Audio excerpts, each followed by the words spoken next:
Hello everyone, welcome to Techavro. Today in this video, I'm gonna show you how to use split screen mode on your Android smartphone. Before starting the video, please subscribe to Techavro. So let's get started. For this, you have to open your app. Here I am opening my Instagram.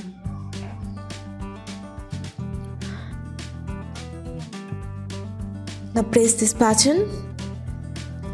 Select your Instagram logo. Now press on split screen.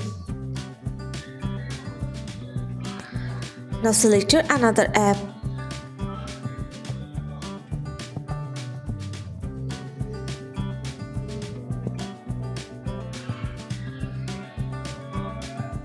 That's it. So this is how to use split screen mode on your Android smartphone. So guys, that's it. You can do this. I think this video is very helpful to you. If it was, then leave a thumbs up and hit the subscribe button. And thanks for watching.